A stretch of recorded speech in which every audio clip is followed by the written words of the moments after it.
Go ahead and update you guys on some of the big trades that have recently happened a few hours ago. So the Knicks, the Sixers, and the Pistons, they were discussing a 3-team trade between Alec Burks, but as of right now, what we know is Alec Burks and Bojan Bogdanovic have been traded from the Pistons to the Knicks for Quentin Grimes, Evan Fournier, Malachi Flynn, and 2 second-round picks.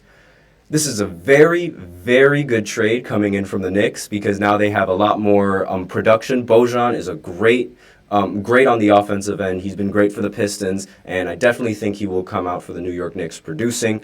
Alec Burks, he used to be a Knick. I liked him when he was on the Knicks. I thought he was a great pickup. So definitely a good move from the Knicks. The Pistons, on the other hand, not so much because they got players that don't necessarily make their team any better. Obviously, the Pistons are tanking, so it makes sense that they would make this move because they're trying to rebuild for the future with these second-round picks that they got from trading. But as you all know, the Pistons are the worst team in the NBA right now, and they might potentially mess up on these second-round picks. So for the Pistons, not necessarily the best trade, but for the Knicks, this is definitely a great trade. I give it an A for the Knicks. They're definitely making a statement, trying to win it all this year, given the fact that the Sixers don't have Embiid. And speaking of the Sixers also pulled the trigger on a trade. They are going to bring Buddy Hield in exchange for Marcus Morris, Furkan Korkmaz, and 3 second-round picks. Now, personally, I don't understand this trade. I thought the Pacers would be fine with Buddy Hield. They don't really use him that much. He's incredibly underrated on the Pacers. And, he's a great three-point shooter. And I thought the team was going to be fine if they had him, coming off the bench to provide a little bit on the offensive side of the ball. And not only that, there were so many picks that the Pacers had to give up, that the Sixers gave up in order to get them. And so the Pacers gave up in order to trade him. So it's I don't understand this move coming in from the Pacers. I definitely like this move for the Sixers because they're grabbing a very underrated three-point shooter. They need that offensive production for the future, given how if Embiid is going to recover from his injury, his torn meniscus, this will definitely keep them afloat because they need offense. They desperately need offense, and they need consistency, and Buddy Hield is going to provide that coming in. I think this is a great trade, but for the Pacers, I'm not entirely sure. I don't know what use they would have getting a player like Marcus Morris, Furkan Korkmaz. They will make use of those second-round picks, however, because they're trying to build around Tyrese Halliburton and Pascal Siakam. So I can see the picks being of use. And a funny story, Marcus Morris was actually given the key to the city, and the city traded him. So it just goes to show you guys that the NBA is strictly a business now, and its loyalty is few and far in between. Another trade that was sparking a lot of rumors. Well, not a lot of rumors. That another trade that just happened was Gordon Hayward is now being sent to Oklahoma in exchange for Trey Mann and Vasilije Micic. Forgive me if I mess up that name. And, also David Bertans is going to be included in that, and draft compensation, as I'm figuring out right now. They're going to be included in that trade package for Gordon Hayward. Those players, it's a weird trade for OKC. I don't know why they would try to pursue someone like Gordon Hayward, given how he hasn't really played that many games. He is injured. He has a calf injury. And not to mention, he's just not the same player that he was on the Utah Jazz. He could provide some production for the Oklahoma City Thunder, but I'm also worried about the Thunder in their defense. Gordon Hayward is not much of an offensive weapon as he was on Utah Jazz. Therefore, he's not going to be that consistent when he's on the floor. So I feel like they should have spent more time trying to pick up a defender rather than picking up another scoring option, because we don't even know if he's going to be that good of a scoring option. And I'm just going to check Twitter once again just to make sure no trades have happened. And nope, nothing yet. So far, it's been a really dry it's been a really dry trade deadline. Usually, we're used to a lot of big names making and a lot of big teams making these moves. So far, we still have nothing from the Lakers. I'm going to touch on that later, but there is more trades that I would definitely like to talk about. Daniel Gafford is going to Dallas in exchange for Rashawn Holmes and future draft compensation. Monte Morris has been traded from Detroit to the Timberwolves in exchange for Shake Milton, Troy Brown Jr., and 2030 second-round pick. I see this as a great move from the Timberwolves. They now have a backup point guard for playoff rotation, and they don't even have to pay him all that much, given how much money given how much his contract is. It's a great move for the Wolves, basically taking a piece from the Pistons to help them compete. The Pistons, again, like I mentioned before, worst team in the NBA right now. So the concept of this trade is a good idea. Getting a second-round pick in return sort of feels a bit underwhelming, since this pick is going to be in the middle of Ant's prime. But if there was a better offer, I'm sure Detroit would have taken it. So I give this move an A from the Wolves and a B from the Pistons. Now, Morris just needs to adjust to his new team in time for the playoffs. The point guard Morris, not Marcus Morris, who was just recently traded that I mentioned before. And the next trade that happened way before today, the trade deadline, was a trade between the Boston Celtics and the Memphis Grizzlies. The Memphis Grizzlies are sending Xavier Tillman to the Celtics in exchange for second-round picks and Lamar Stevens. Now, Lamar hasn't really been involved in the Celtics rotation, and the picks that they got was one in 2027 and one in 2030. This was a great move for the Boston Celtics. Now they have a full center rotation, which was a position that they were lacking in. The Boston Celtics have a great starting lineup and which is basically the only thing that they got going for them, actually, now that I think about it. They have a great starting lineup, and the bench rotations, they're there, but the center was very weak. So now they have a good center in addition to having Al Horford and having Kristaps Porzingis. And he doesn't average crazy numbers, obviously, but his production at the 5 will definitely be enough with how good this team is on both sides of the ball. So Tillman, however, he took a huge drop in efficiency in this season. He went from averaging 61% from the field all the way down to 40%. He is averaging a career high in blocks, though, even though it's just one, but, it's still a career high in blocks. But maybe that's what he needs to, get back into shooting 61%. A change in scenery is always great. This is also a good move, I can see from Memphis. Tillman's contract was near expiring. They were able to add a lot more draft capital for trade purposes in this offseason because they're trying to build around John Morant, trying to give him the best pieces that they possibly could. So overall, I'd give this trade an A on both sides. It definitely suits both teams' needs and what exactly they want going into the All-Star break.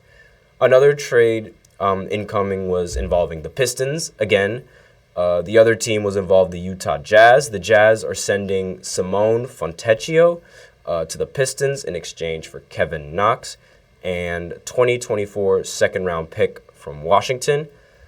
I'm a little bit confused around this one. While the second-round pick is projected to be 32nd overall, I feel like Detroit is past the draft picks, and I think they're just done trying to hit on them completely. With this move, it seems like, at least. And Fontecchio is 39% from 3, and he's been a very solid piece for the Jazz this year. And I see him as a means to give Detroit a lot better spacing and allow Cade to operate while giving him shooters who can produce. On Utah's side, however, it makes sense if they want to be the sellers in the trade deadline, giving away players and giving away picks.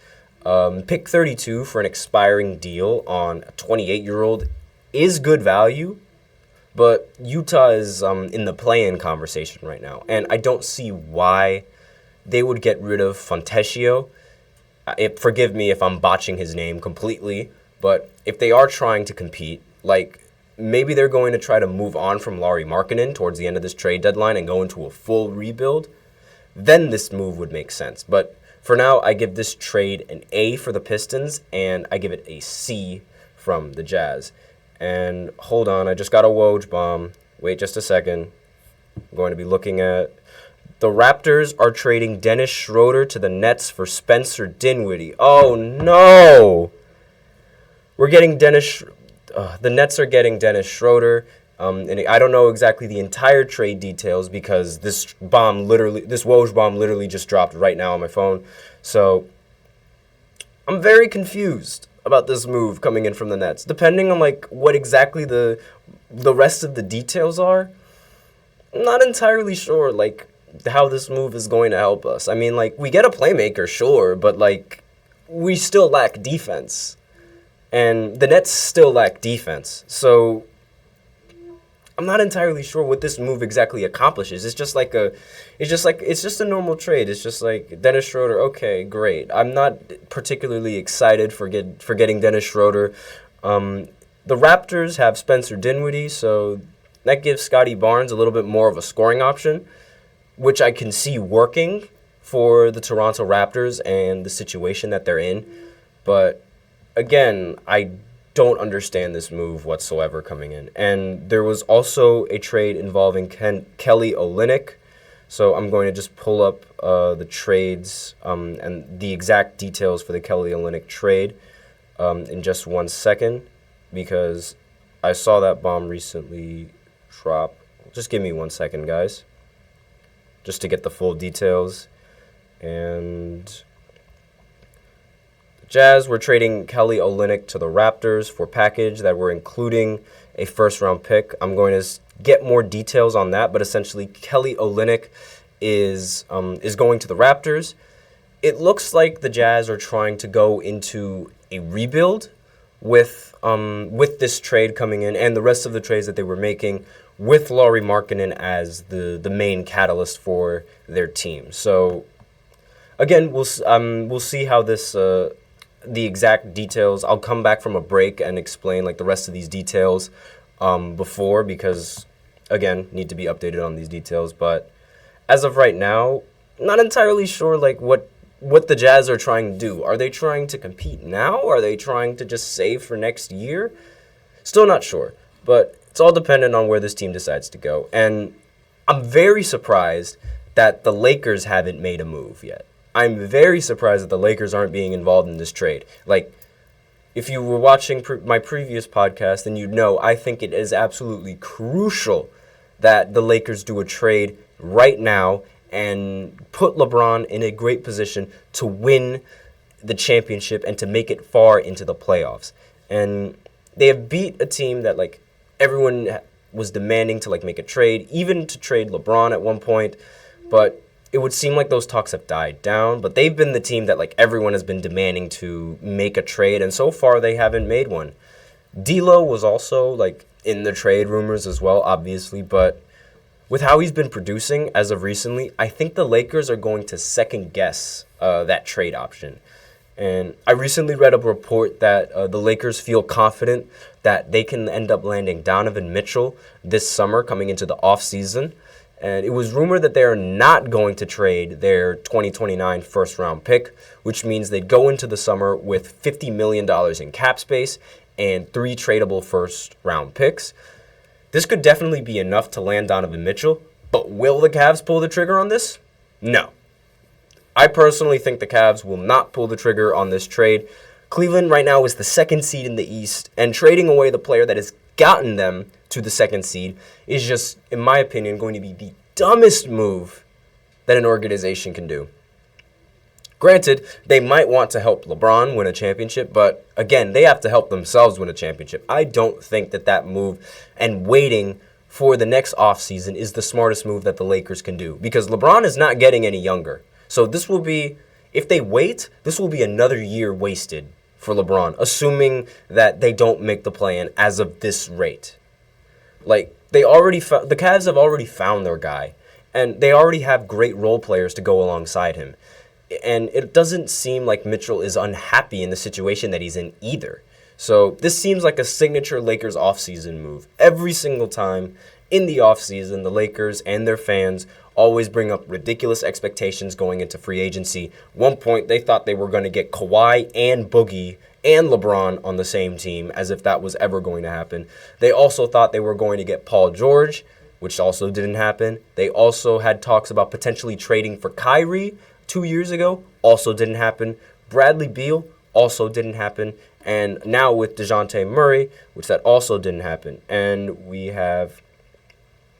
Oh, so Dennis Smith Jr. is heading to the Raptors in a trade, and Thaddeus Young is also coming to the Nets. I guess that's more updates on the trade that with Dennis Schroeder and Spencer Dinwiddie. But I'm going to look at Twitter right now and look at the full details that Woj just dropped for us. Let me see. Just opening up Twitter right now. And so far, no details yet. So I'll go ahead and soon, after I'm done talking about these Lakers, I'll go into a break and I'll just check and make sure that these updates are going to be coming in. But essentially, that's been the story surrounding the Lakers. And they've always had, it's just a cycle at this point with these trades. And I've gotten sick of it. I've honestly gotten sick of it. So, but we are out of time for this segment, so I'm going to go ahead and go into the second segment where I talk about Kobe getting his statue, as well as continuing to update everybody on trades. So I will be right back after this short break.